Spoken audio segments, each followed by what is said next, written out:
TJ the Wheel Deal coming at you live. It is Monday, Money Makers Monday.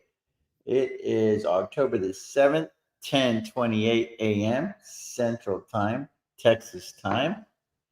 I'm dressed up a little bit because we're going to a funeral today. We'll talk about that in a little bit when the time is right. Got the watch on, got the ring on, got the little bracelet on that I got married in, all that stuff. So we'll talk about it. We'll talk about it. We'll talk about it.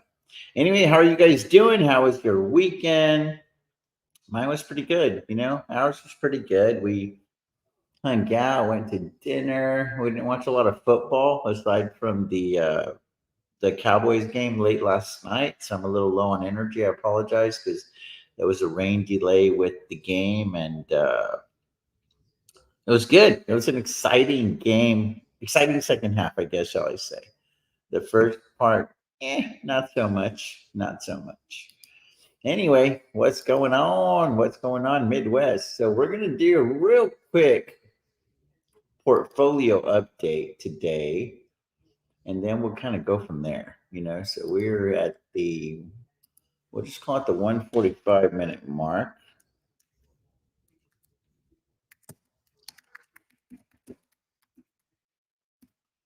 And let's knock out a portfolio update. See what's going on with that. Let's see what's going on with that. We'll hit present, share the screen. We'll go over here and go from there. So, anyway, let's get into it. Or do y'all want me to tell y'all what the funeral is about first? Y'all ask me. Y'all want to do a portfolio update and then I'll tell y'all what's going on with the funeral? Or what do you want to do? Let's just stick with the portfolio update. Unless I see like 4 or 5 funerals there, then we'll talk about it. Hey, Steph, we're going to be over there in Irvine, baby. In Irvine. We're going to organize a little Wheelers meetup. If you guys are interested in it, we can get like 3 to 5 people together. Dinner's on the wife and I. Lunch, whatever y'all want to do. That way we can kind of like check one of those boxes off, if you will. So we're looking to do it either in the Irvine area or even in the San Diego area, La Jolla, something like that. So get with me, and we can figure it out. I have the DMs open on X. I've got obviously tjthewheeldeal@gmail.com, and those of y'all that have my phone number, we all can reach me over there as well. So anyway, let's get into the portfolio update. We don't have anything expiring this week. Why? Because I don't feel like it. I don't feel like it. I'm trying to do less. I'm trying to do bigger positions, less positions, bigger positions, less expirations to deal with and stuff, because it just gets exhausting. I've done probably over 1,000 trades in this account for the year.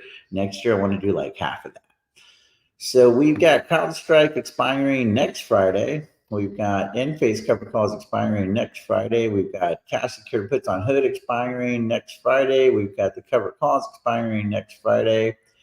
We've got Intel cover calls expiring next Friday. American Airlines expiring the Friday after that on 25th. We've got NVIDIA $128 cover calls expiring on the 25th. NVIDIA cash secured puts expiring on 10/25. We're doing okay there. And then we got the big position on Riot expiring next Friday. That's doing pretty well. Then we've got cover calls that I sold on SoFi for next Friday for that Friday after next, 10/25. Why? Because I just can't not collect any more premiums on SoFi. I've got a bunch of leaps to protect this anyway. So this thing wants to go on a run. It's not really the end of the world in these covered calls. So because I have it set up that way, I might as well collect some more premiums. Then we've got these Enphase cash secured puts for November. We've got covered calls on Riot that are absolutely in the toilet right now for November at $8.50 and at $9. We've got Amazon covered calls they're not doing too bad at $195 for 12/20. TSLL covered calls at 15 for 12.20, and that's everything expiring by the end of the year. And then it gets pretty heavy for January of 2025. There's a lot of positions for 2025, and we'll discuss those another time. So now let's look at the underlyings. Bitcoin's okay. This is on total return as usual. So we've got SoFi is up, Palantir is up, Riot is finally a little bit above break even. PayPal is up substantially. Tesla is down today, but up collectively. NEO is down today, but up collectively. We're a little bit better than break even on Amazon. We're still down substantially on Intel. This is the biggest loser right now in the portfolio. We've got Hood up a little bit. BITX, we're up a little bit. We're up substantially on TSLL, but down today. We're down just a little bit on Opendoor. We're up quite a bit on CrowdStrike. And we are a little bit better than break even on NVIDIA. And we're up a little bit on American Airlines. So now I want to put this on equity, total equity. So you guys can see that SoFi is the largest position by share count, by share value, if you will. Then you've got Palantir, then you've got Riot, then you've got PayPal, then you've got Tesla, NEO, Amazon, Intel, Hood, BITX, TSLL, Opendoor, CrowdStrike, NVIDIA, American Airlines. So what I'm looking to do is if I can sell these shares at like 25 or so, I would like to restructure a position in Intel, maybe just go long via Leaps, free up all of that cash, and probably dump most of that money into Amazon. So that's something that I'm looking to do. So kind of what I did with Enphase, I want to do that with Intel as well. So that's something that I'm looking into. Over here, what I'm looking to do is eventually just get out of CrowdStrike completely because I just don't understand the company enough to where I feel like I'm just not ever going to be able to build a substantial position in it. So I'm thankful that I made a little bit of money here. Got the shares for sale at 270. I'm really considering just getting into more cash because we've got volatility season upon us with the elections and everything. So I'm like, well, this might be a good place to raise a little bit of cash. So that's something that I'm considering doing, is just letting those shares get called away. Same thing with NVIDIA. Is I'm kind of in a situation now where I'm like, okay, we kind of got away with it. Now we've got the shares for sale at 128. I think I'm more comfortable just playing this one via cash secured puts and making a few bucks here and there. But I just don't know that I'm ever going to build a huge position in NVIDIA from these levels. So if I can't get more comfortable with NVIDIA, then that's another place where I feel like I could raise a little bit of cash. Why am I trying to raise more cash? Because I want to sell more cash secured puts in 2025. That's my bread and butter. And then American Airlines is also another one. I'm looking at American Airlines and I'm like, okay, I really love it at these levels, to sell puts and calls and whatnot. But do I really need to own any shares in American Airlines? That becomes the question. And I'm thinking I might not have to own any shares. I can still cash grab with American Airlines. So essentially what I'm looking to do is get rid of 1, 2, 3 stocks, possibly 4 stocks. So that would bring us down to 11 because there's 15 stocks owned here. And then I would make a decision between TSLL and BITX sometime in January. So then that would put us to 10 stocks. We'll see. Or I just get rid of 3 stocks and then we go down to 12. That's also something that I'm considering.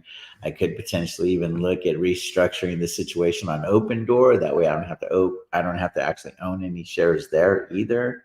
That's something that I could consider doing as well. So we'll see. Again, this is just talking out loud, nothing set in stone or anything of the sort. I'm perfectly okay with rocking with these 15 as well. That is definitely something that I'm okay with. The only reason, more than anything, that I really want to lower the amount of share or the amount of stocks is so that I can run a covered strangle on everything, and I still would only have about 45 positions here. Here we've got probably closer to 60 positions or so open, and it's just too many. It is just too many. So that is what's going on with the portfolio in a nutshell. So let's just go over here and let's do some live Q&A. We'll call it the 11-minute mark or so. We'll do live Q&A. I apologize, I'm not so energetic today because, you know, it's a big deal. We're going to attend a funeral today and stuff. So I'm just kind of in a different zone, if you will.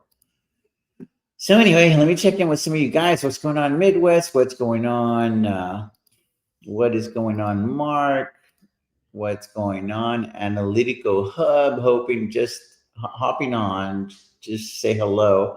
Oh, listen, after work, jumped on right with the covered string when it's sprinting. Good for you. What's going on, Lurker? What's going on, Steph?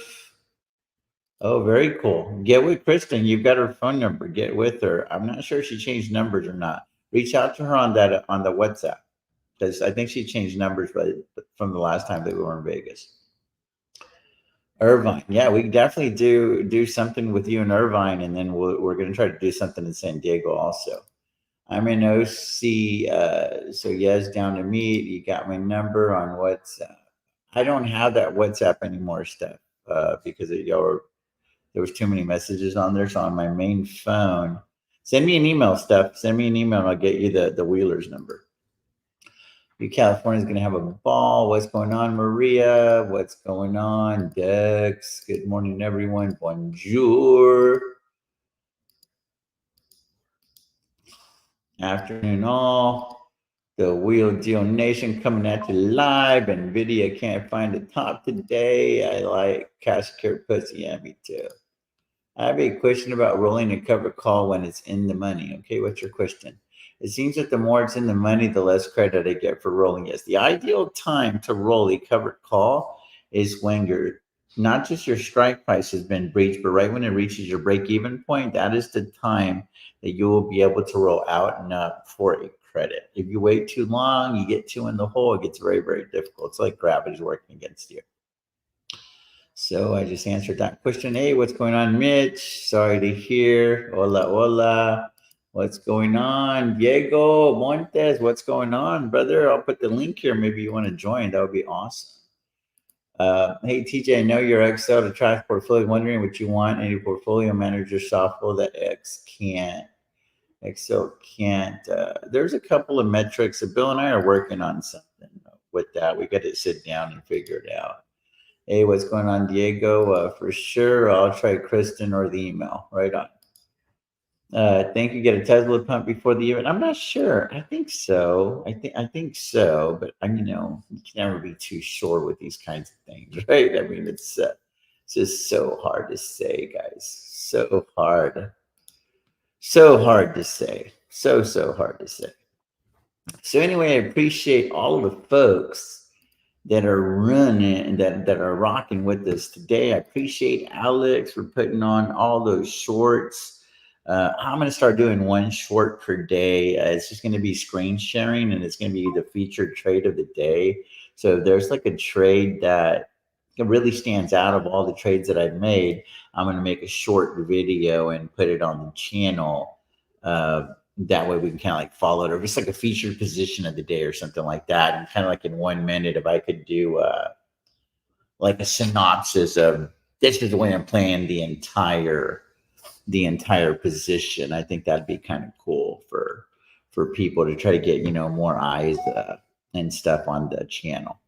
Anyway, give me a thumbs up if you guys listen to that audio. Let's give a shout out to Claudio. Claudio put together like a like an artificial intelligence podcast, and it essentially summarizes the wheel strategy in a nutshell.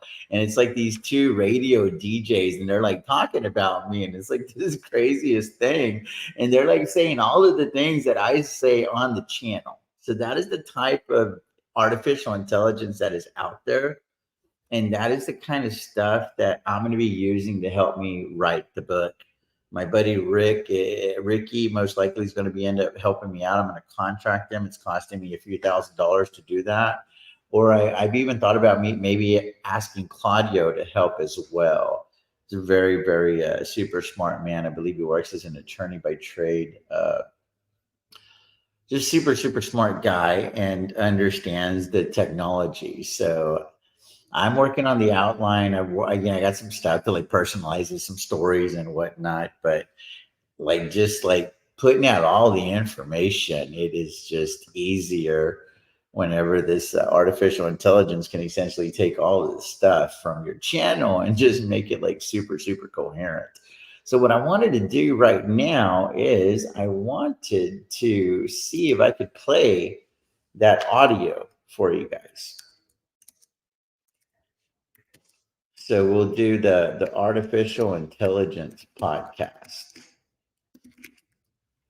So let me see if I can play that audio for you guys, and then y'all can kind of like let me know what you guys think. Let me know what you guys think. So anyway, I'm going to go over here. I'm going to share this instead. And let's see if we can play this audio. And then let me know what you guys think. It's about 13 minutes long, so bear with me. I think you guys will enjoy it, though. It's got a lot of good information on there. So here we go. So, want to make the market work for you? Like this guy TJ went from oil rigs to, get this, options trading. Even started his own fund, right? All thanks to an Uber ride. Crazy, huh? Yeah. Anyway, we're diving into Wheeling. It's his strategy for, making some consistent income, but not by just buying stocks, by selling options. Yeah, it's wild how he's like got this blue collar background, but then he's got this like really strategic approach to options. Yeah. You know what I mean? He's not afraid to get into the nitty gritty, but he never loses sight of the big picture. And that's what we're going to unpack today. We've got a whole stack of his YouTube videos. He breaks down his strategies, trades, the wins, the losses, everything. It's like surprisingly refreshing, that transparency, right? Because options trading can feel like this, like total black box, especially, when you're just starting out. Oh, totally. It's like everyone's trying to, sell you that dream. But TJ, he actually shows you the work. And the first big thing he talks about is like flipping the script on how we usually think about options. Exactly. Most people, they come to options thinking about, oh, I'm going to buy calls and this stock's going to skyrocket. But TJ, he's different. He compares the option seller to like the casino Yeah. and the buyer, the Mhm. gambler. Okay, now I'm really intrigued. So instead of chasing those big wins, like what are we aiming for here? Predictable profits. Is that it? Think of it this way, right? When you sell options, someone's paying you for the risk. They're taking the risk, you're getting paid. It's about accurately, predicting that a stock won't move like crazy in a certain time. And one of the key strategies here is selling these things called cash secured puts. Which is like what? Getting paid to wait? You got it. Let's use TJ's example. He loves talking about Palantir, ticker symbol PLTR. Say it's at like $16 a share, but you're thinking, $15 now, that's a good buy. Okay, I'm following. So instead of just putting in like a limit order, you sell a cash secured put at that $15 strike price. Yeah.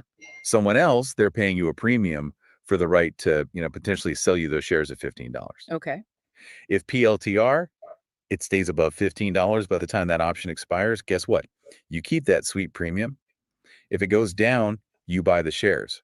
But at that price, you want it all along. So it's like even if you end up buying, you get a bonus. And if it doesn't hit that price, well, more money in your pocket. Boom. Exactly. You're like flipping the script. You're profiting from, accurately predicting that the stock won't move too much. Right. Oh, and there's another side to this, covered calls. Imagine you already own some of that PLTR stock. Okay, let's say I'm, bullish long term, but in the short term, I think it's gonna kind of trade sideways. Dude, perfect scenario for a covered call. You're basically renting out your stock. You sell someone else the right to buy your shares at a higher price. Let's say $20. They pay you a premium upfront. right off the bat. Now, if PLTR stays below $20 by the time that option expires, you keep the premium and your shares. And if, let's say, it goes above $20, my shares get, what's the word? Called away. Called away, exactly. But here's the thing, you still made a profit because you pocketed that sweet premium up front. Plus, you sold at a price you're happy with anyway, right? Man, this is making a lot of sense. But Mhm. markets, they're kind of unpredictable. That's where rolling comes in, right? No, Adjusting those option contracts on the fly. oh, 100%. Rolling is like essential for managing that risk, Yeah, you know, yeah. and adapting. Markets change, you got to change with them. Let's say that PLTR is like about to blast past your $20 strike price on that covered call, right? Yeah. But you're thinking, hold on, I don't want to sell just yet. Right. Like maybe it goes even higher. Exactly. You could roll that covered call, Huh. push it out to a later expiration date, or even roll it up to a higher strike price, say $22. And you could like collect more premium just by doing that. Bingo. It's like you're hitting the snooze button on your option and getting paid for it. Of course, there's a whole bunch of details with rolling, like deciding on a credit roll versus a debit roll. But hey, that's why we're here, right? To like break it all down. Mastering this, Yeah. man, that's how you get ahead. So this rolling thing, it's like what? Constantly like dancing around, trying to manage risk, but also squeeze out as much profit as you can. Yeah, it's a bit of an art, right? Yeah. But that's where like understanding the Greeks comes in. It's not just looking at the charts, it's understanding Yeah. like the math behind these options. And TJ, he's big on delta. Delta. Okay. Refresh my memory on that one. Right. So delta basically tells you the probability of an option, expiring in the money, basically, meaning that the person who bought it would make money. Okay. So like with our PLTR example, if my what was it, $20 covered call, if that's got a high delta, High delta, higher chance that PLTR is going to go above $20. Oh. Boom, your shares get called away. got it. But low delta, probably safe. You'll just keep that premium. Okay, makes sense. But TJ also talks about like taking profit early, even if it means leaving a little bit on the table. Oh, yeah. He's all about those consistent wins, Yeah. not trying to hit home runs every time. He aims to close his trades for like 85% of the max profit he could have made. It's more about discipline than greed, right? Love that. You never go broke taking a profit. Speaking of, let's dive into some real life stuff here. TJ actually trades OSOFI, the fintech company, right?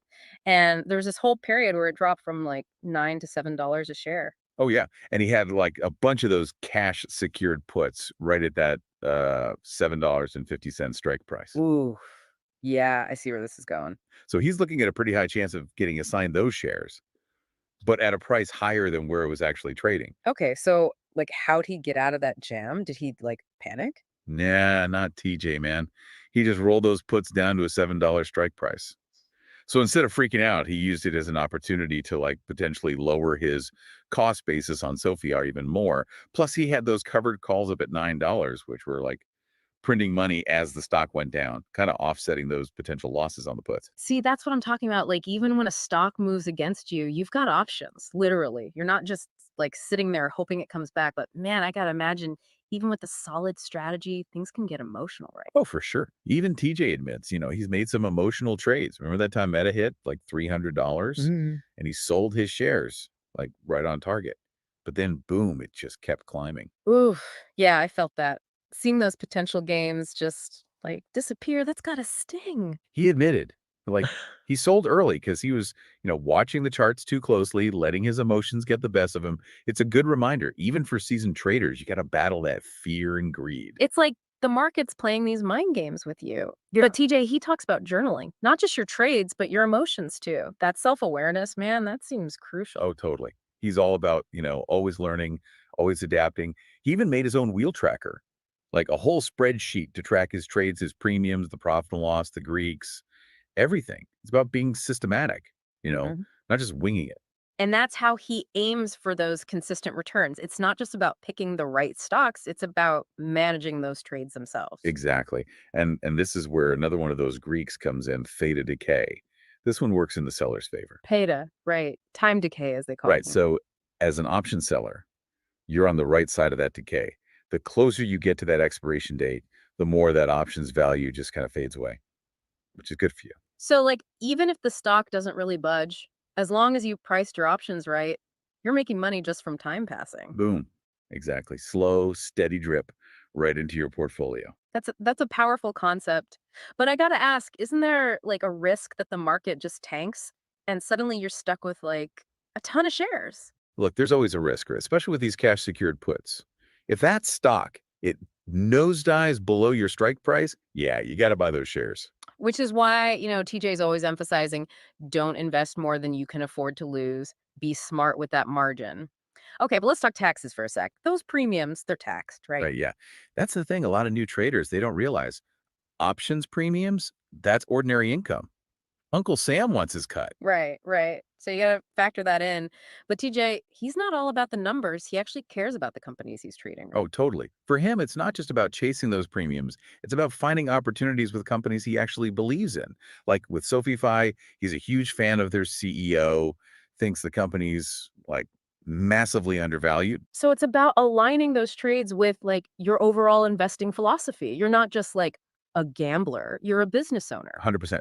And his portfolio, man, it shows he's got SoFi, Palantir, even Marathon Digital as a Bitcoin mining company. He's all over the place, Mm. different sectors, you know, taking advantage of that volatility, but of course, managing the risk. Speaking of volatility, those Bitcoin miners, man, talk about wild price swings. Oh, tell me about it.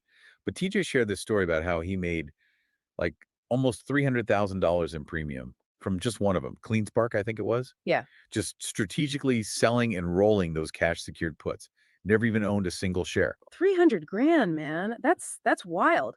Really shows you what's possible with options, Like those income opportunities. You wouldn't see that just buying and holding. But you got to have some serious guts to play in those volatile sectors. Oh yeah, you gotta have a strong stomach, that's for sure. Right. And it's not like every trade's a winner. TJ's like really open about his losses too. He talks about how he kind of mistimed his entry on Tesla, Yeah. got a little too cautious, missed out on some gains, and then finally bought in, but at a higher price. Yeah, yeah. Reminds you, even if you've got like the perfect strategy, the market's going to find a way to throw a curveball. It always does. Mhm. That's why you gotta, diversify, spread things around. Don't put all your eggs in one basket, even if you're like totally convinced that one company is gonna be the next Amazon.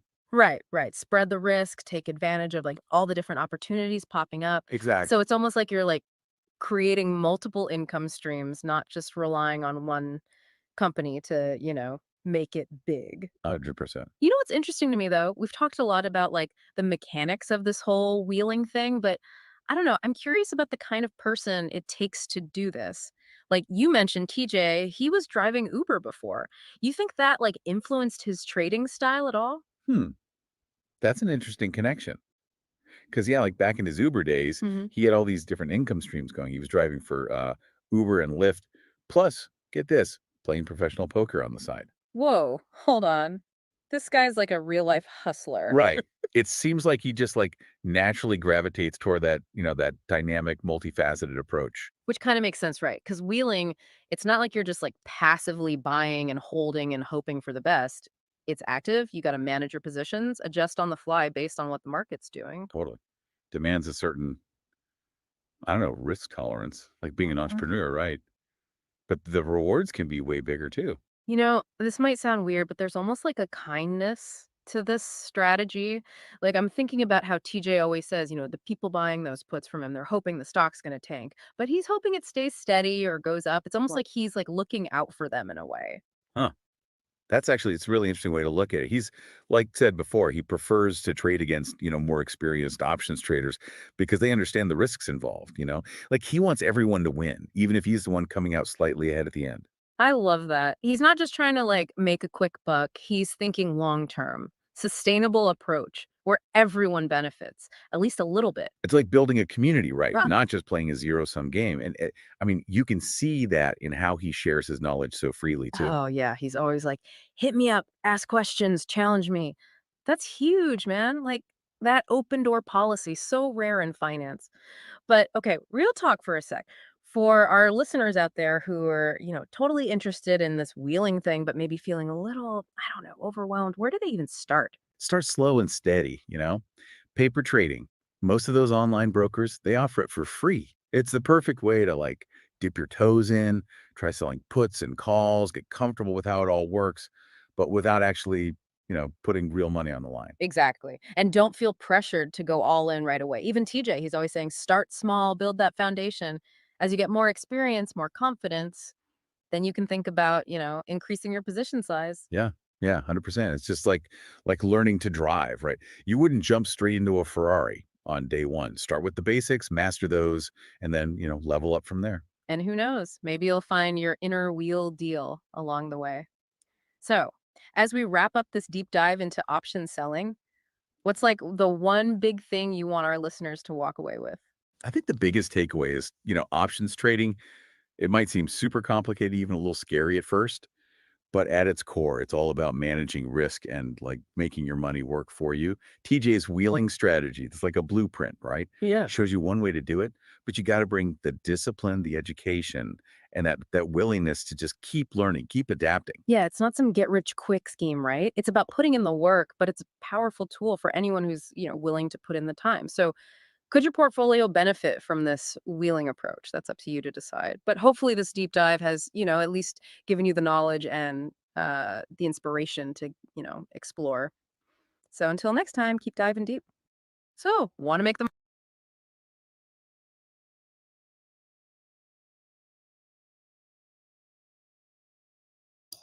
So what do you guys think? Is that crazy or what? Like that's where life's going. That is where life is going, guys. I mean, I luckily like YouTube's not like a serious thing for me, but if it was, I would think that, I mean, do you think that there's really a need for like human podcasters? Or you just like do a podcast and then this thing's gonna like repurpose all of that information? I don't know. I don't know. I don't know how that's gonna work. I don't know how that's gonna work, guys. So it's pretty interesting. It's pretty interesting. What I liked about it the most whenever I listened to it the first time was how precise it was on the things that I said. I mean, because it's just, I guess it's just regurgitating information that I posted, on the channel over and over and over again. And that's just from a handful of podcasts. Like it got that information, I think, from just a handful of podcasts that I've done on Amit's channel, I believe. So I thought it was pretty interesting. I thought it was pretty interesting. So somebody was asking, like, I drive Uber and all of this stuff and how that happened. Y'all need to go watch the video that I did on David Jaffe's page, the best stock strategy. So what happens, I founded a hedge fund because I was driving Uber. I got the idea from my buddy Chris to like start, instead of promoting wine tours, because I was driving Uber to sell wine tours. And I would get, $777 because the name of the business is 777 Wine Tour. So we charge 777 a tour. And I would sell 1 to 2 of those a night driving Uber. So people are like, oh, you driving Uber? And I'm like, well, when you make like $1,000 a night, it's not a bad gig. Because I was cross-selling. I was cross-selling wine tours to drunk people at 1, 2, 3 o'clock in the morning, essentially. So that was how that worked out. But my big break in life, I've had 2, and they were back to back. 1 or 3. 1 was working in the oil field for 8 years, and I accumulated quite a bit of money in my 401k. That's 1. The second big break I had was founding a little hedge fund. I got 5 people to invest $1 million each, and I doubled that twice, and I got a cool 10%. So that took me to multi 7 figures very, very quickly for myself personally. And then my third big break was marrying my wife because, she's fucking hot. She's beautiful. She's smart, all of those things. So those are like my 3 big breaks in life. And, as they say, the rest is history. But anyway, guys, let's get into the quote of the day. So it's going to be 34-minute mark. And I'll put here quote of the day.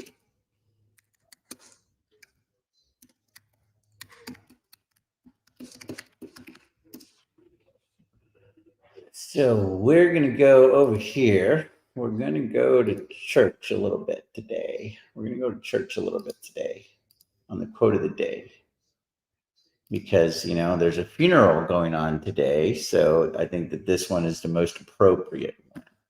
So let's just go with one of the most famous verses in the entire Bible. Psalm 23. The Lord is my shepherd, I shall not want. He makes me lie down in green pastures. He leads me beside quiet waters. He restores my soul. He guides me in paths of righteousness for his name's sake. Even though I walk through the valley of the shadow of death, I will fear no evil, for you are with me. Your rod and your staff, they comfort me. You prepare a table before me in the presence of my enemies. You anoint my head with oil. My cup overflows.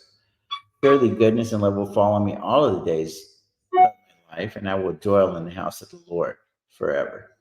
Amen. So be it. So, guys, whenever you go to your funeral, that's typically the one that they say, and then they'll do the other one from there's a time for grieving, a time for grieving, a time for this, time for that. I forgot what book in the Bible that was from. There's 66 books, right? So essentially, that's kind of what they do at funerals. And Pastor Hagee said, if you don't want people to have to lie at your funeral, make sure you do good stuff in life. Because now you kind of put people that are like eulogizing you in a real tough spot because you have to lie. You have to lie. So thanks, Alex. So I wanted to get in the mindset to celebrate a funeral today. And whose funeral are we celebrating? Whose life are we celebrating? So I want to go over here to the portfolio update, or to the actual portfolio. And this is what's going on here, guys. I think there's 2 funerals going on here today. 3. One is, I think the podcast is dying because I just don't think that it's going to be necessary too much longer. I'm looking at going live maybe just on Mondays, and Fridays on a Myths channel, because I have too many FaceTimes that I've got to get to. And here's the reality.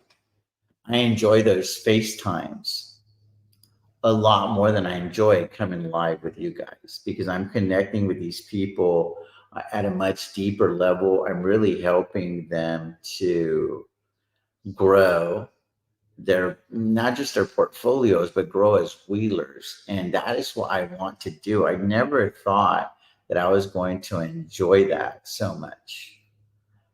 So I want to give them all of my time and attention. They're paying me $25 a month. There's a few of them that are paying $100 a month. There's a lot of them that are paying $10 a month, and they're able to text me on a daily basis. Most of them don't. There's only like 10 or 15 of them that I hear from very regularly. The other people, they just bought the gym membership, but they don't go to the gym. That's on them. I'm available. But I want to make sure that whenever I'm doing those lives, I'm legit present in those lives, and I'm not preoccupied. So right now, the schedule that I'm leaning towards for now, even though I'm going to cut it back even more, it's going to be Mondays and Wednesdays, because Wednesdays is a double hitter, right? Wheelers. So Wheelers isn't going away. That's the thing that I'm going to keep doing. So I'm looking at always going live when I'm available on Mondays, and then I'm always looking to do Wheelers. Those are the 2 things that the channel is ultimately going to be known for, I feel. And then I'm going to be looking at doing, obviously, a Myths, the segment on the Myths channel, as long as we can keep it going. So there's that, because I want to free up my time so that Tuesdays and Thursdays are FaceTime days, and I can knock out 20 of those a day or something like that. So that is the idea there. And then I just don't feel burned out. That way, whenever I come on here, it's we have a lot more to talk about. It's not so redundant. And maybe it's not as redundant for you guys, but it's really, really redundant for me, if that makes sense. So that's one funeral. The other funeral is, I don't think that I've ever gotten as many haters as I have from going on a Myths podcast. Like there's like generally like so many, like genuinely, there's so many nice people in the chat when I go on a Mitts podcast.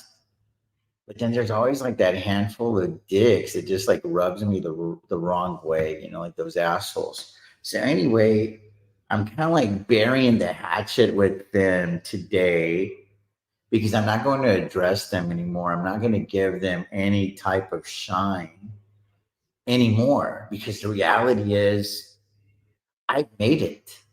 Like I've made it. My life's pretty damn good. And I hope that you can figure out your situation. And I'm sorry that you're so fucking bitter. Like, I'm sorry that you're so bitter. But if you stay bitter, things will never get better. That's another quote of the day for you guys. So I'm not going to give them any more airtime, if you will. Like, if you're a hater and you want to be broke and be angry about it, that's on you. Like, that's on you. That's not going to be on me. I'm not going to give that any more energy. So if you're on X and you want to be a hater, you want to be salty, right? I see salty right here. Then that's on you. Like that's on you. I can't help you and I can't fix stupid. You know, like that's the thing. Like I can't fix stupid. Nobody can. Nobody can. So that's the thing. And then the other funeral that we're attending today are these two stocks right here. The haters for the riot position. Hopefully you guys can see the writing on the walls that this thing's going to make a lot of money. It's going to make a lot of money. It's already made a lot of money in this portfolio, and it's probably going to end up making another $2 million right in front of your eyes because it's tied to Bitcoin. And if you're just not on the Bitcoin train, that's okay. But the train is leaving the station with or without you guys. This is where the world's going. Just like artificial intelligence, I feel like Bitcoin is just going to have a bigger and bigger spot on the map. What exactly that means or entails, I'm not sure, but I know that I got a first class ticket and I'm going to cash in millions and millions of dollars. There's one. And then the other one. Here's the other one. Right here on NEO. There's a lot of people talking shit about China still. A lot of people. Jesse Dow talking shit about China. Then it's not going to end well. Like, I just think it's time for you guys to admit that you didn't have the balls to invest when nobody else did. And you're just going to be a bitter, you're going to be a salty Sally, a negative Nancy, a Debbie Downer, because they're going to make a shitload of money and you didn't. And you know what? That's okay. There's so many other places to make money. You don't have to make any on this China trade. And this China trade might be short-lived, but it was still lived nonetheless. It's like a James Dean, right? As you know, life lived very short and fast. Steve Prefontaine, a life lived very short and fast, but still meaningful.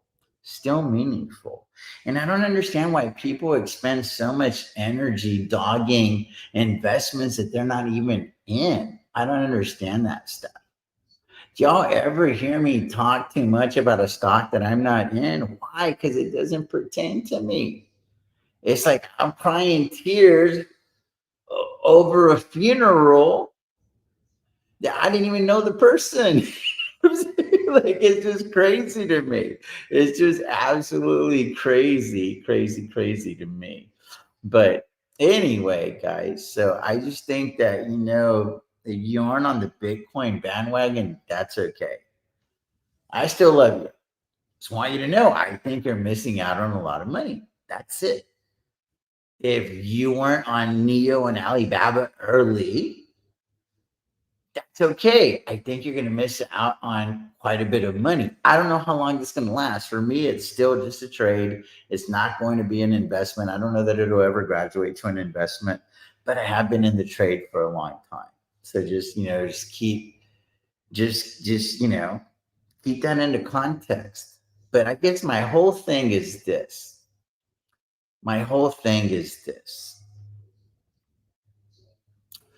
Just because the investment isn't for you, that doesn't have to stop you from being happy for someone else.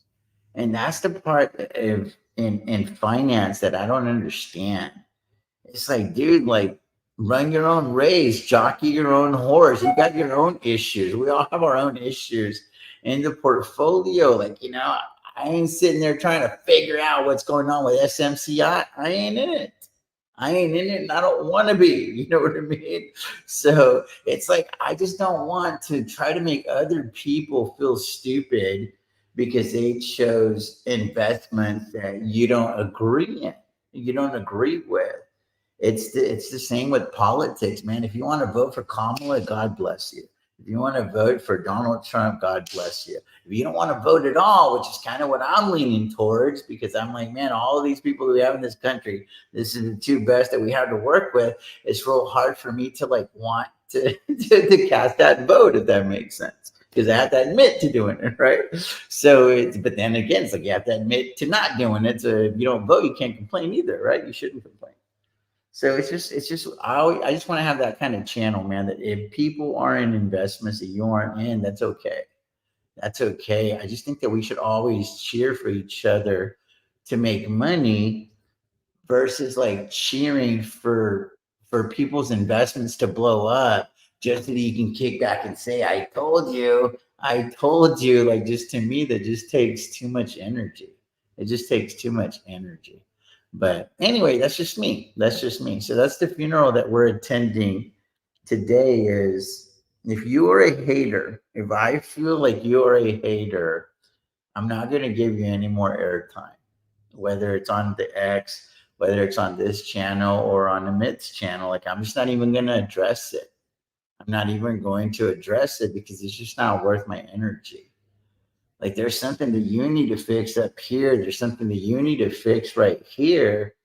And I'm not Dr. Phil. I'm not Dear Abby. I can't help you. Like, I can't help you with that stuff. There's a lot of you guys. I feel it, man. I feel it on the emails that I read on a daily basis. And you guys are angry at life.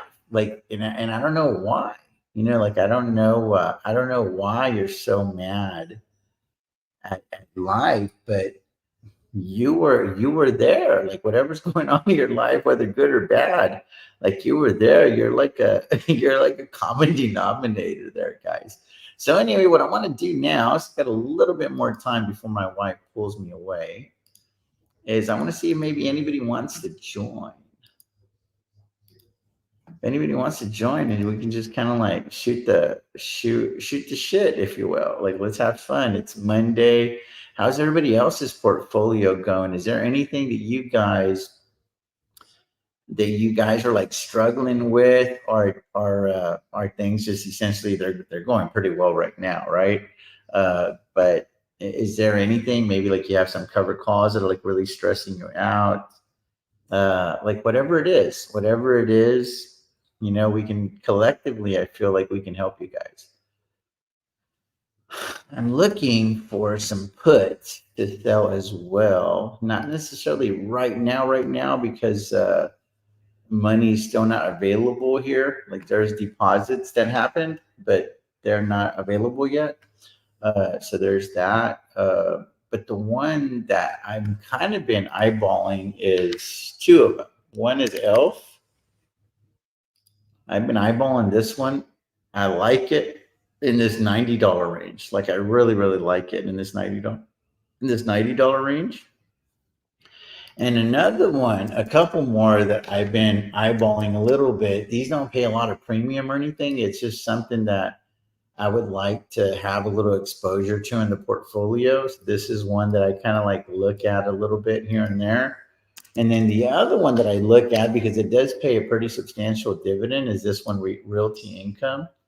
This is one that is up like 25% in a year, or now like 24%. But it does pay a pretty big dividend. And I think that they have a real good diverse portfolio. So that is one that I'm kind of like looking at as well. Again, it's just like more boring stuff, but just sleep well at night stuff as well. And then the other thing that I'm looking to do is, you see how Amazon's right here behind Neo? I definitely think that Amazon needs to be in this area here. So I've been just here and there buying 500 shares on Amazon. And I think that I may go ahead and pick up another 500 shares, and then I immediately sell the 195 calls on it. That way, I'll deal with these in December. And this is something that I'm looking to be long on until probably the year 2030. So I don't mind chasing this one from behind for quite a bit of time. Although right now we're actually in a decent spot, 195 cover calls for 1220, and the stock is trading at 181. So I feel pretty good about that one. That's one that I'm looking to probably double the position from where it is right now. And I could totally see Amazon being in this area right here. So that is definitely something that I'm looking to be very, very aggressive with. I don't necessarily think these are like the absolute best entry points for Amazon or anything of the sort, but I do think that it probably will be the first company that does $1 trillion of revenue in 1 year. So I just can't see how that company wouldn't grow. Like how that company, the share price wouldn't keep going up and to the right. Maybe I'm wrong. We'll see, man. I'm wrong a lot. So we'll see. But I do think that Amazon has some legs. I think Amazon has some legs. Let me catch up on the comments, and we'll go from there. I'm trying to see if there's anything that I missed here. Appreciate you, Mitch. Hey, what's going on, Shamu? That's funny. Mitch follows. I like him, Mitch. I like going on to Mitch channels. Listen, man, it's a really big platform for me. Obviously, his channel is 10 times the size that this one is. And probably half of you guys came from Amit's channel. That's the reality. So I'm like super, super thankful for it. All I'm saying is that I'm just no longer going to engage with the haters. Like, I just want nothing but positive vibes. I'm turning 50. I'm cursing less and less. I'm working out more. I'm praying more. I'm staying in a more positive mindset in general. So I just don't want to go there with people, because when I was like younger, I'll go tit for tat with you and it wouldn't really affect me. But whenever like you argue with negative people, like at my age, it wears me out a little bit. Essentially, it wears me out, and I don't have that kind of energy, man. You want to talk to me about selling put, selling cost, collecting premium, making a shitload of money? You got a business idea, whatever.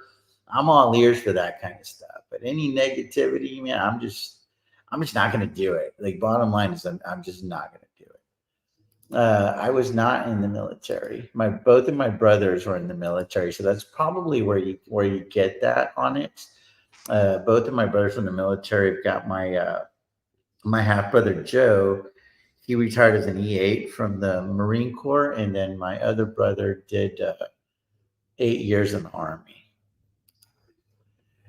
Appreciate you, Medicare. Real shit. It's all about who is controlling the source with their money, right? The thing about dying is you don't know you're dead. Same thing was stupid. Completing, yeah, oh, man. Dougie Dollars, man. We're gonna make a lot of money with that funny money, Bitcoin, that Halloween money. I'm telling you, baby. I'm telling you, here we go. The show just got a lot better. We got a friend of the channel in the background. They just need to connect their microphone. You know who you are. Connect your microphone and your camera. Show us your face for radio, baby. There we go. What's going on, Dr. Dallas? How's it going, man? Man, brother, Oh man, we lost him. We lost him. There's another thing that I'm trying to.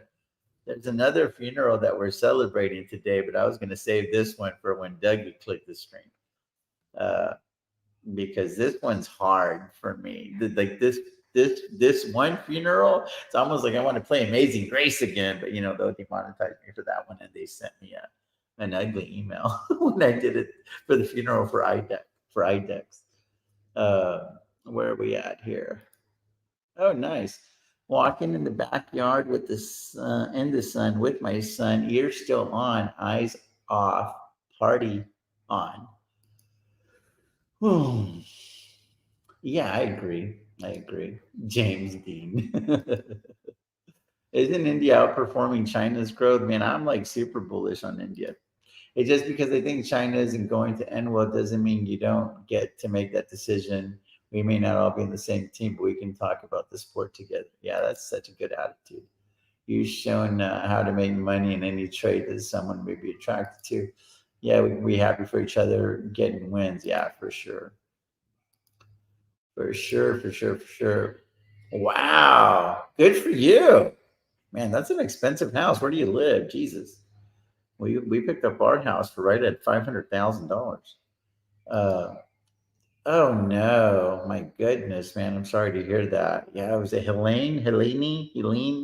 Not sure how to pronounce that, but that's like total devastation over there, man. Total devastation over there. And you know, depending on what side of the political fence you're on or not, I think it is pretty safe to say though that FEMA and the government didn't act promptly. That's kind of the vibe that I'm getting anyway. And I have a cousin that lives in North Carolina, and he says that there's like no help to be found for like 3 or 4 days. So they were just kind of like left out on an island or whatever, and it was pretty sad. Yeah, for sure. Oh, right on. I wonder how that'll go. But one of them can spend money with the creed, the other has to get votes, right? Unfortunately, voter of Trump is not more for Kamala, but no vote is a vote for Kamala. Yeah, right. That's crazy. But thanks, man. Can't tell you how anxious I've been today, pulling the trigger on wiring more money than I've ever sent. Feeling really fortunate in my heart. Wow, good for you, man. Good for you. Good, dear Abby. I thought that was kind of funny, right? Mike K, let me do this. Maybe the thing that Dougie clicked wasn't good. Let me put this on here again in case of him or anybody else would like to join.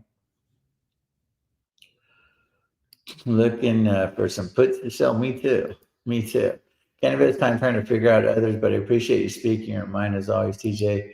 Would love to chat. Busy with this new hurricane coming tomorrow. Gosh, man, this hurricane season still, I thought it was over. But portfolios went up to the right. I made my own tracker. So proud of that. Very, very cool. Freedom options. ATJ and team. I opened a small coverage triangle at Rocket Labs. Very cool. Oh, Elf, man. It's one I'm super interested in, but it just can't catch. It can't find the bottom for whatever reasons. And I don't know, but it might be accumulation season. You know, it's one of those things. I do see it going up to like 120, 150 again. And I was going to be angry that I don't have it in the portfolio, but not sure. I have to talk to Bill about it because Bill is really into that company. I have some 850 cover calls for SoFi expiring this Friday. SoFi 850. Where's SoFi at? Where's SoFi at? What's below 850? I don't think you have to do anything right now, Libro. I think you just need to kind of like wait it out.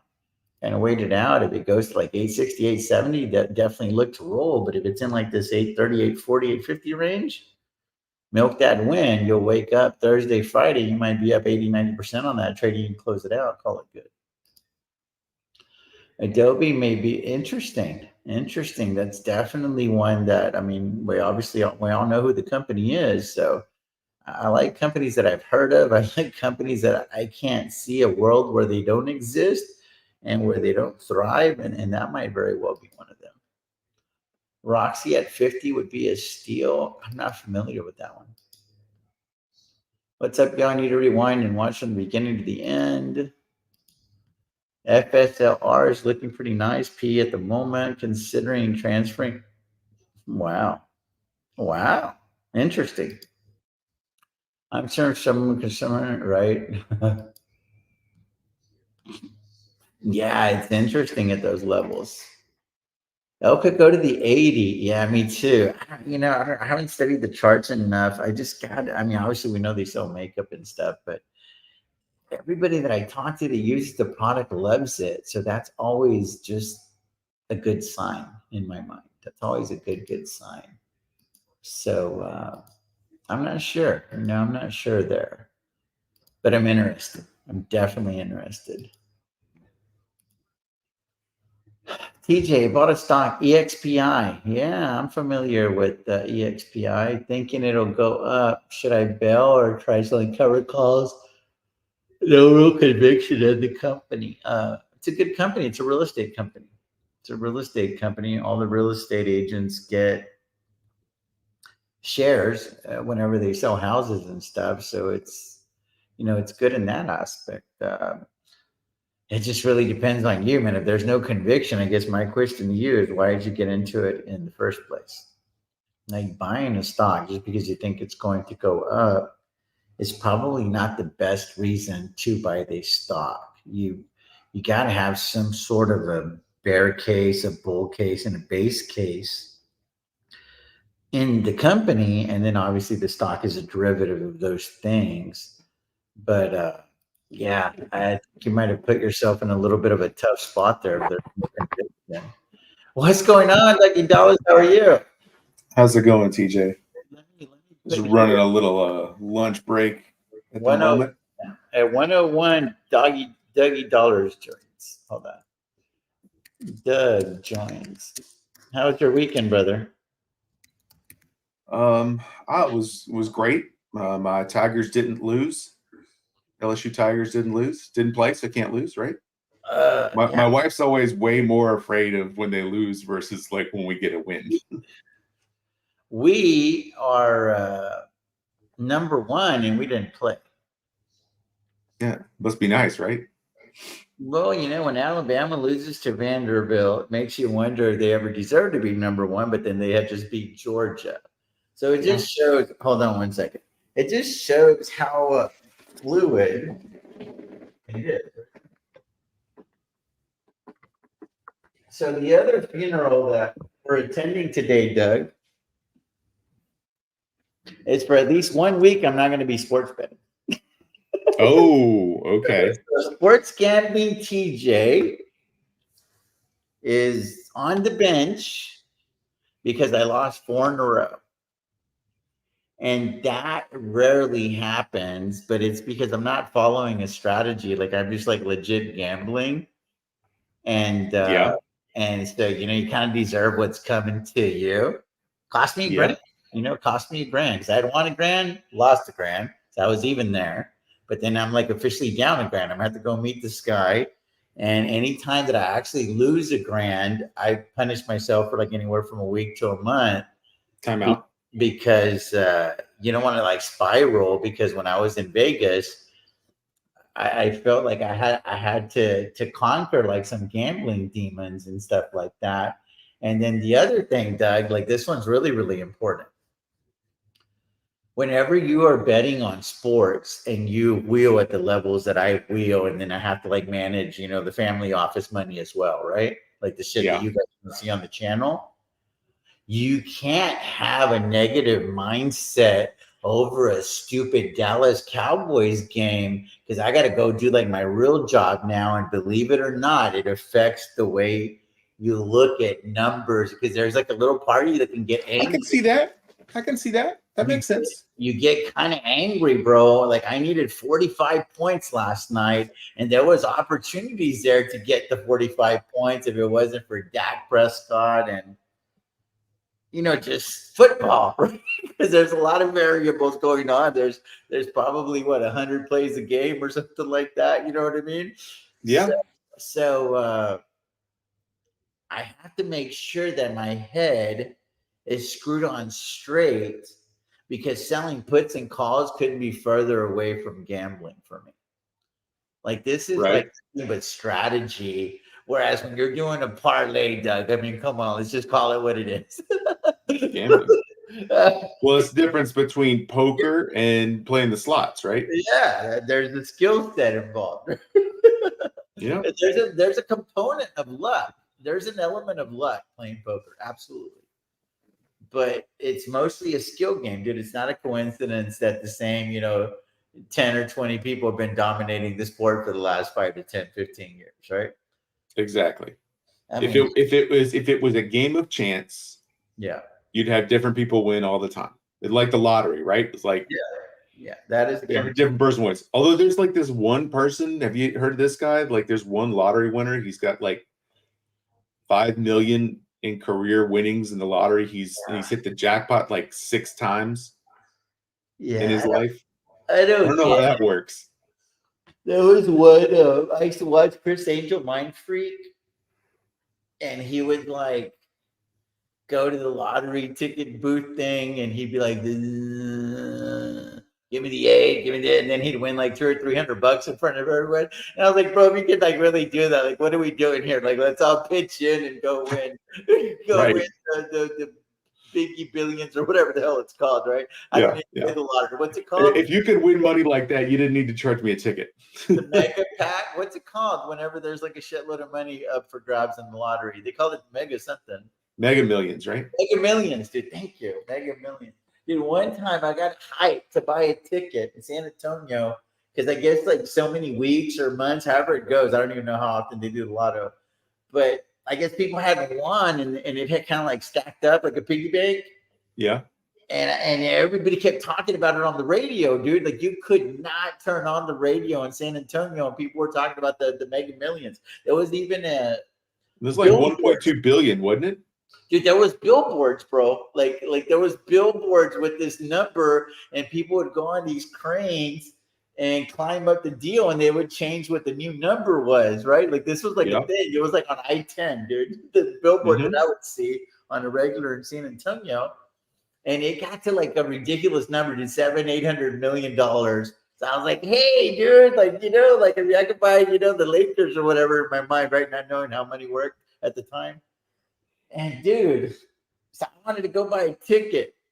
So I went, it was on UTSA Boulevard in 1604. There was a gas station, there was a Chevron. And bro, the line was out the door, Doug, to buy these freaking lottery tickets. And I said, you know what? I'm going to go ahead and Pasadena on that. You know what I'm saying? Yeah. They had one drawing, I think it was in like 2015 or something. It got to like $1.2 billion. And at one point, right before the drawing, the demand for tickets was so high that the value of the ticket, like it exceeded that, like the pot odds were so skewed that a ticket was worth more than the jackpot was. That's crazy. Like you could okay, so what it worked out to is, the ticket cost $2, but the actual like street value of the ticket, because people were running out, the street value of the ticket was like $2.25. Like people were paying a 25% premium to get a $2 lottery ticket, where you have a better chance of seeing a dinosaur in your life than when. Yeah, I don't like playing things when the odds of getting struck by lightning are higher. You know what I'm saying? But you can't win if you don't play. I get it. And it's just like we're talking about voting earlier. If you don't vote, you really shouldn't complain, right? Exactly. Yep. And I've been wrestling with this notion with my wife here recently, because I'm like, I mean, I guess between both, like if I like had to lean towards one or the other, I would say I'm probably like 50.5% Trump, and then maybe. Here's the thing that I don't like Kamala at all. Like I just never have. Like even when she was like trying to become the candidate or whatever it's called back when Biden got it in 2020, she just never, bless you. Excuse me. Sorry, trying to hit that mute button. She just never appealed to me for whatever reason. She was like, "Stop talking, I'm talking," or whatever. Like she was like really rude when she was doing. You know, they have like a shitload of people on during the primaries. Yeah, the primaries. Thank you. Tells you how political I am, right? But I'm saying there's like 10 of them there, and they're all like talking over each other. But when she was talking, she's like, I'm speaking, you know. That's what I remember about her. And she was one of the first ones to like drop out. Like she wasn't getting a lot of love, right? This isn't 20. And then now all of a sudden she's the front runner. I'm like, come on. So, you know, and then I guess the one thing that's a little comforting on the Trump side of things, you know, whether you're for him or against him, he's a rapist, he's a felon, all those things, you know, whatever narrative they want to push. I know what we're going to get, though. So there's like a little bit of comfort there. There's a little comfort there. And then if you read about like Kamala's background and potential communist ties and all that stuff, you know, it just makes me a little bit uneasy, I guess. But yeah, I think it's fair to say both have given you reasons not to vote for them. That's tough, dude. You know who I do kind of like, though? I do kind of like the guy from Florida, the governor. Is he the governor from Florida? DeSantis. Yeah, so I kind of like him. I look at the elections like, and this is just me, so everybody else gets it their own way, right? Yeah, I look at it like this person is applying for a job. Yeah. And it's my job to hire them. Okay. So we're electing them. Right. So I look at their resume and I try to look at, okay, how do they, and I'm hiring basically a manager for the most impossible management job in the world, right? It's a hard job. Right. So like I liked Mitt Romney because I thought he was a good manager. Yeah. Okay. He could just do the job of managing. And it's like, you may be a Democrat, you may be a Republican, whatever. But if you had $250 billion fund you needed managed, were you going to hire somebody who never owned a home before in their life? Or are you going to hire Mitt Romney to manage your money? Like, imagine it's your money. And that's how I kind of look at it. Against Obama, right? Or no? Yeah. Yeah. Okay. Yeah. Yeah, he was a well-spoken dude. Yeah. I mean, he's a big guy in Bain Capital. I mean, he's a hedge fund guy.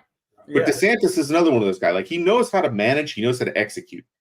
Right? So, you know, he just knows how to execute. So just like the day-to-day grind of the job, which is the apolitical part of it, right?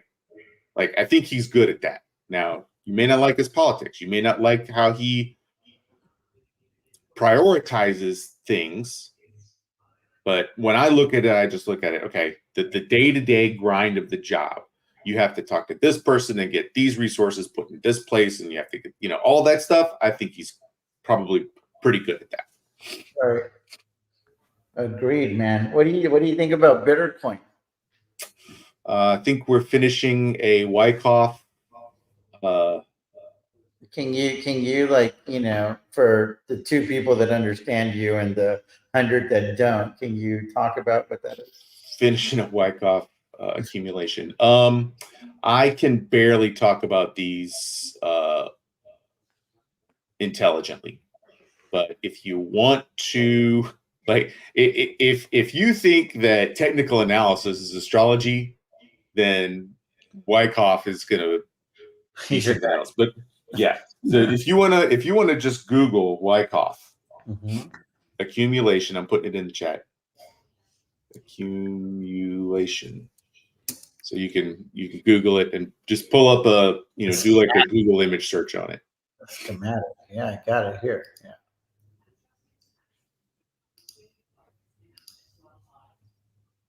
This guy right here? Yeah, that guy right there. Okay. So let's go here. Market closure. So compare that to the current Bitcoin chart. And starting to look pretty similar to me. Interesting. So it's other than the entry, which they have coming, you know, down into the right is the entry point. But you see all these medium highs. Yeah. The intermediary highs and lows. I think those are adding up to match this pattern pretty correctly. And yeah, so not financial advice, but if people have time on their lunch break or something, you could look up Wyckoff accumulation and distribution. Interesting. And is anybody like some of the charters that people rely on, are they saying the same thing right now, or what's I haven't heard anybody saying that yet, but I'm sure there are, because look, I'm not the genius charter who's going to find something before everybody else, right? wow? Is it a Cat 5 legit? There's another. What's the hurricane, dude? I don't watch the news that much, guys, because I just think it's so damn negative. But what's going on? I mean, obviously, a hurricane Cat 5, that's serious business, right? They don't get heavier than Cat 5, right? That's like the thing. That's like a nuclear bomb going off. Jesus. So which one is it now? They're saying it's Milton. Dude. Man. Milton is a Cat 5. That don't mean it doesn't mean it will be a Cat 5 when it hits. Sure. It's just what it is in the ocean right now. Just what it is, yeah. God. Man, my brother's actually in the way. He's at Panama City Beach doing some Air Force training. So when Helene came through, they came through on a Thursday. They had class on Friday morning. So I texted him and said, are they letting you get out of the way this time? And he said, nope. So it says it's forecasted to make landfall in Tampa either late Wednesday or early Thursday morning, just 2 weeks after Hurricane Helene tore its way through the southeast. Man, this sucks, dude. This is the second Cat 5 hurricane this year. I assume that Helene was is that how you say it? Helene, yeah. Helene. Was that a Cat 5 as well? I didn't follow the news. No, that wasn't a Cat 5. Okay. Helene, I mean, it hit Florida hard for sure. Yeah. But the problem is it got into the mountains and released a lot of mudslides. And that's what the main damage, that's what they're still dealing with up there. Yeah. Wow. Attending a funeral. Yeah, I know that's Option Selling Chris, right? On Twitter, the Real Big X account. He also has a Facebook page that he posts all his trades on. That's how I got to know him. Is I used to have a Facebook page before I had the YouTube channel, and so I was like, I would just post my videos on the Facebook because I had like the 5,000 friends or whatever. Yeah. But then I got rid of 5,000 friends. Yeah, I got rid of that page because, dude, everybody would just hit me up, all friends and family. All they want to do is talk about stocks. So then I'm like, I'm going to get rid of that channel. And that was kind of like what inspired the YouTube page or the YouTube channel. And then now, like, you don't see anything on stocks I have like 300 or 400 friends only on my personal Facebook. Yeah. Yeah, because Kristen doesn't want that. I mean, dude, like if y'all dude, we're going to be meeting some people here soon. Kristen does not like to talk about stocks and all that. Like, we're just regular people. You know what I mean? She's like, do you have to talk about selling puts and calls with these people? I mean, shit, haven't they gotten enough of it from the channel? Like, this is about to know each other, and you know what I'm saying? See, that's where I'm like, you say you might be dialing back a little bit. I don't know. I think you really like being live, and you just like chopping it up with people, though. I think you enjoy that. So I'm not saying. I'm just saying we'll see. We'll see, because you've been known to go live for fun. Yeah, I'm not really mathematically able to as much anymore because I have so many of the. You got your personal calls taking up the time. That makes sense. Yeah, the FaceTime, and dude, they're super enjoyable, bro. Like they're super enjoyable, like the phone calls, because they're so positive in nature. And I'd say probably half of the people that I'm talking with, they aspire to do this full time. So it's like, so if I could like be a part of like maybe helping them to formulate the game plan or whatever, because once you get to know what's going on in their lives. it's just really, really awesome, dude. Like it's really, really, really awesome. Yeah, for sure. Hey, we're gonna be in San Diego, Christian. So hit me up. We're gonna be, I think I don't know, wherever the hell Torrey Pines is. We're staying at some place at the lodge or something like that. My wife does all this stuff, dude. So I'm not, because there was one called the Your social secretary must be nice. Oh, yeah, because I don't know any of them. I don't. Just tell me where to be, dude. I don't. Just because at the end of the day, we're only going to be where she wants to be. So, Yeah. So Yeah. why even involve me when I know that you? Here's the thing. Here's the thing. You got to know when your vote doesn't count, Doug. This is some life advice for you guys. You got to know when your vote does not count. I don't get a vote on restaurants except you can let me do In-N-Out Burger one time. That's our deal in California. I go get me my double, wash it down with the chocolate shake.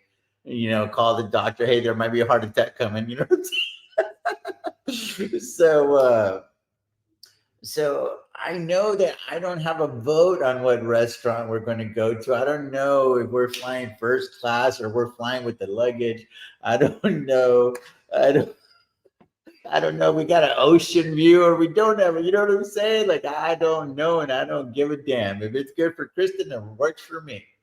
And that's it, dude. I've got the exact opposite situation. Really? My wife, she likes to be taken around and shown a good time.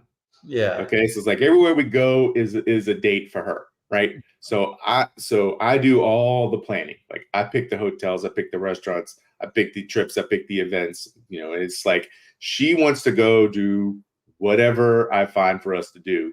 But it's very much like when we were dating and you were in charge of all that. Do you remember that? Yeah. Yeah. Yeah. So we still date, meaning I have to make all the plans. Yeah. But the thing is it's just interesting how different couples work differently. Yeah, but I was new to the Rio Grande Valley when I met her. Mm-hmm. So she was actually calling and making all the reservations, even for our first couple of times that we hung out. I don't think I've ever made a restaurant reservation. Like I'm trying to think. Like I may have done it one time. I'm not sure. Yeah. I don't think I ever have, to be honest with you. That's just not my thing. And Kristen loves it. And she'll even request certain tables at these restaurants. This is the craziest shit. Oh, you have your favorite table. Ooh. And I'm just like, what the hell, dude? But it's whatever, dude. I'm just happy that she chose me, right? That's the reality of it. Yep. Yeah. Well, I think we do a cool thing with my family. I have a little bit of extended family, and I mean, how large Houston is. Sure. So we do this thing where once a month we go to brunch. Oh, cool. So I've got family in the Woodlands, downtown Houston. We're south, so we all get together. But we have a rule: you can never go to the same place twice. Oh, wow. So Houston, you gotta find a new place. You gotta find a new place to go. Gotta always find a new place to go. Gary said that he's got my lifestyle, no vote. So she did ask me what I want to do for my 50th. So whatever you tell me to, honey. So I'm announcing it now. There's going to be a Wheelers meetup as well, an intimate Wheelers meetup. So we're going to do. So I want to go to New York because it's my favorite city. Cool. So it's going to be in New York, and we'll be there for 3 or 4 days. And I'm hoping to be able to meet Amit and stuff like that. Maybe Stephen Fiorillo, a handful. Cool. Yeah. Full of folks over there. So we're going to try to do, we can get enough people together. We want to do a little Wheelers meetup because I have the huddle money, right? So I want to try to make good on some of these meetups. So we're going to just have maybe $1,000 budget for this one. However many people want to show up, dude, I'll cover the first $1,000 of the bill and call life good. So y'all want to do, sports bar, whatever, fish and chips, whatever the hell they sell there. You know what I'm saying? Yeah. The only thing that I don't do, and this is just a disclaimer on the very front end, I do not buy alcohol. it just goes against. Well, your $1,000 is going to disappear. No, it just goes against everything that I believe. The only alcohol that I've ever paid for in my life is my wife's. Okay. And I don't even like doing that, to be honest with you. Sometimes I make her pay because it just disgusts me. I'm like, we're literally pissing away money, literally. So, and I don't drink, and I'm like an anti-drinker. But don't buy all the food you want, but you're buying your own damn tequila. I ain't paying for people to get drunk. So is Kristen picking the restaurant for that too? Damn, of course, bro. There's one called Monarch that she's been talking about. Something called Monarch, and I don't know where it is actually. But it's supposed to be some sort of sports bar, and there's like the bay close by or something. I'm not familiar with the area, dude. I've been to San Antonio one time for like an hour. I was working for a venture capital firm, and we were meeting a lady named Nancy Todd, and we were just trying to make sure that she was good on her investment. That's it. That's like my whole experience in San Diego. I did kind of peek around as we were driving in and whatnot. I was like, hey, dude, this place is pretty. Because I was living in Long Beach at the time, and I was like, dude, San Diego a lot prettier than Long Beach. You know what I mean? Okay. And I was like, dude, I can. I've only been to La Jolla. When I went to San Diego the one time, we stayed in La Jolla, and that was pretty amazing. That was pretty fantastic. Yeah. So where's Torrey Pines at? Is that in San Diego or La Jolla? I'm gonna Google it, dude. Maybe I should learn these things. Tesla, you're going to New York as well? Yeah. So New York. So that's gonna be the second Wheelers meetup, right? Because we had. So it's going to be Miami, Vegas, and then San Diego, New York. So two of them are already on the books, right? So we're going to do something here on the 17th and 18th, 19th, however long we're in San Diego. And hopefully it's at least a handful of people. So I was living on Termino. So I guess there's a traffic circle right there. And it was like, there was an apartment like right there on the corner of Termino Drive in Long Beach. And it's really, really cool. I like Long Beach. There was an In-N-Out Burger that we would frequent. We'd rollerblade down to their boardwalk or whatever. It was like where that traffic circle was. It was a hill. And we'd rollerblade down there. And it's like, I don't know, not even a mile or so, and you're to the ocean, dude. It was pretty awesome. Cool. And then from the balcony of the apartment, you could see the fireworks from Disneyland. So I thought that was kind of like, kind of cool too. And the weather was awesome, bro. Like the weather is just way better over there than it is in Texas. Yeah. So, well, I mean, it's Houston that I'm in. So, it's humid. You need a shower, go get your mailbox, go get your mail out of the mailbox in the morning, come back, take another shower. Yeah. So anyway, then I told my wife, because this guy Hugo is going to be over there visiting his brother, Snowball Hustle. Yeah. So we talked about maybe going golfing. So we've already reached out to Torrey Pines, but they don't have anything. And then I guess there's two courses. There's a north course and the south course. She was just working on this yesterday. I kind of overheard her. But that might be the Wheelers meetup, if we can get like a foursome or whatever and just do golf and then maybe like hang out after if there's a couple of golfers in the group. I'm not good, but I can hit the shit out of the ball. It just doesn't go exactly where I intended. So I'm one of those long and wrongs. I'm really good at the worm burners, and I can tattoo a ball as long as it does not get higher than 3 inches off the ground. Yeah. So, and I will roll that thing all the way to the green 3 or 4 times. Well, guys, I got to get rocking and rolling. I actually have my first FaceTime here at noon with Saturday. So I got to help her out. But anyway, man, I appreciate you guys. I got to get back to keeping the oil inside the pipes. Yeah. So appreciate all your contributions and stuff on the channel. But what do you think real quickly in my mindset, dude? I was talking to my wife about it. So I was like, baby, we're just not going to do the negativity no more. Like, I'm just not going to even engage. And she was like, you don't have to, because the reality is most people want what we have. We don't necessarily want what they have. And just keep it always positive vibes, and that's it. And if people want to engage with you, it's going to have to be in a positive manner, or there will be no engagement. You just got to decide. I mean, look, the world is got people from all different, your wife's right. People want what you've got, and then you got people out there, they got different opinions on everything. Yeah, Some of them know how to have disagreements for properly and correctly, and know how to be respectful. And even it can be a lot of fun having disagreements with people, and you go back and forth, right? That can be entertaining. That's how you learn. I mean, look at that debate that, if you want to call it that, but look at the way that Amit and I navigated that Robinhood situation on his channel the other day. If you watched that clip, Yeah. dude, there's so many different ways to approach it. And that is all that I was trying to communicate. I wasn't trying to out debate Amit. Let's be realistic. The dude talks way faster than I do, thinks faster than I do.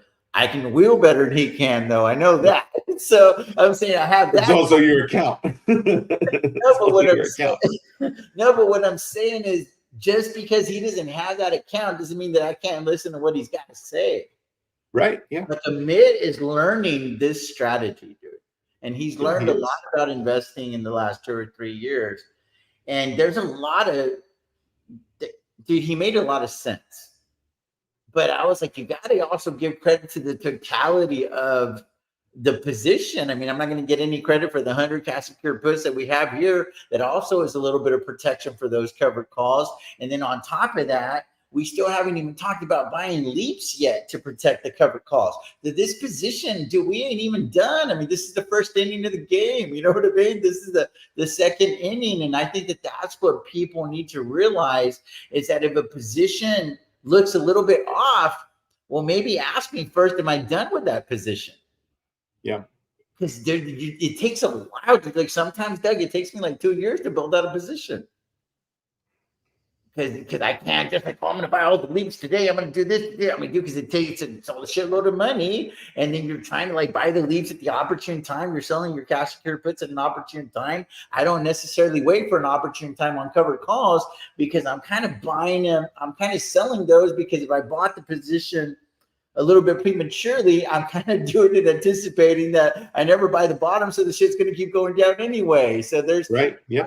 You got to look at the entire mindset of the position as well. Well, that's just good feedback, though, for you from teaching like Amit, to know that he's learning. I mean, you can see that he's doing it, but It's also awesome. because now he's been able to question you in an It's awesome. intelligent manner, and it's having to push you a little more for the answers, because, you know, when we're starting, because when you would say, because I said so, that was a good enough answer, right? Do this. Why? Because I said so. All right. Now he's getting to the point where he's starting to use his own brain, right? And so you gotta, sometimes you're gonna have to answer questions that might be complicated, because, you know, just like when you're growing up, you know, you would question your dad when you were a kid, and he would say, do it because I said so. But by the time you were 17, you needed a little bit better explanation for why to do things in life than because I said so. Right. And So that's a compliment to you as the teacher, when the student becomes harder to convince of something than when you first started. That's a compliment to you as the teacher. So I just thought that it was awesome, but then it also showed Amit that even at a very young age, he's very open-minded, because I wasn't that open-minded at that age. And he's like, oh shit, okay, so TJ's willing to buy 2,500 more shares, and then we'll take 25 covered calls off. That's a nice happy medium. And then afterwards, I'm texting and I'm like, hey, bro, you got to keep in mind, we're not done with this position, though. Like, I still have to buy some leaps if there's an opportunity, because the leaps is the ultimate protection against the covered calls as well. Because I'm not comfortable owning a bunch of shares of Robinhood and not collecting any premiums. I'm just so if I'm not comfortable doing that, I have to set myself up so that the trade is comfortable at the end of the day. The investment is comfortable. And that is also what I'm trying to teach and preach a little bit on that segment is, dude, if you're uncomfortable in a position, well, you kind of created it, right? You push the buttons. Yep. I'm just saying. Yeah, trust me, I'm very uncomfortable with some positions today. Yeah, me too, bro. I am the king of discomfort, whatever the word. I mean, the only green I see in my portfolio today is Nvidia, Robinhood, and Bitcoin. Everything else is red. Yeah. Everything else is red today. Everything else is red. Bitcoin's about to turn red, so even less happy. I don't know why the miners are getting crushed after Bitcoin had such a good weekend. But I mean, look, Victoria's Secret is down 4.25% today. That's not a good. Sign. Well, I'm finally like right at even on that big riot trade. So I'm excited. that riot trade is. But I'm earning it, bro. Is an excellent example of the wheel strategy. Because if somebody asked me, should I buy Riot, I would say no. Hell no, me too. I'll tell you not to too. Right? Yeah. Because they don't understand how to do what you've done with it. Yeah. But I can show you how to manufacture the win with Riot a lot easier when it was in that $7 range. Now it's a little more. No, but that's why it's the important example. Yeah. Because it's not easy anymore. Yeah. But you can still do it. Yeah. It's just no longer easy. It's just like SoFi was a lot easier in the $6 range. You know, it's just you're gonna learn the ranges of your horses, right? And see where they're at in the race. And you know, it's like the NEO, dude. I'm not sitting here telling anybody to buy NEO. I'm like, but if you didn't get into that thing in that $4 or $5 range, like please don't touch it now. Yeah. Like just watch me wheel it, but don't follow me. Yeah, stay away, bro. Stay away. Like if you were like being terco, that's what like stubborn we say in Spanish. Yeah. I'd say you can nibble with maybe some $5 cash secure puts and try to do that successfully 3 or 4 times. But don't be in a hurry to like own shares here. I mean, this shit could easily dump, justifiably so. We're still not clear on the path to profitability. I understand stimulus in China and all this other stuff, but we got to just look at this actual ticker. Like, what is NEO doing to get to GAAP profitability? We still don't have that answer yet. So there's a big part of the thesis that is questionable, because I had them being GAAP profitable sometime in 2025. I'm not convinced that that's going to happen now. So I'm just, you know what I mean? You got to know what you own. You got to know what the hell it is that you're into. I'm in a pretty damn good spot with NEO, but I also am very, very aware that there's no reason why I can't just be down 150 grand on this thing when it's all said and done. So I know what it is that I'm signed up for. I'm fully aware. So I don't want people going in there with these China rose-colored glasses that might not be true. You know what I'm saying? So I have my whole life I have been very like anti-China trade. Sure. But I'm in it now. I jumped in it this time because I'm just like, look, I think long term their entire system is kaput, but there's money to be made along the way. Yeah, it's a good. I think so. Be a good in the right. I'm gonna try to collect it while I still have time. I hear you, brother. I gotta rather than wait for that system to go kaput, all that liquidity to filter back into real capitalist economies, and then collect it. I'll be retired by then. I need to collect it now up front. Agreed. That's my thinking there. So, no. Anyway, I got to run, bud. It was great chopping it up. We'll chat again later, I'm sure. But have a great day. Enjoy your meetings. Appreciate you guys. TJ the Wheel Deal signing off with Dougie Dollars as always. Sky stay blue. What is it? What's the one? Sky. It's your stock's green. Your stock's green. Shit, I forgot it already. I guess that's part of the funeral too. I killed the saying. Take care, guys.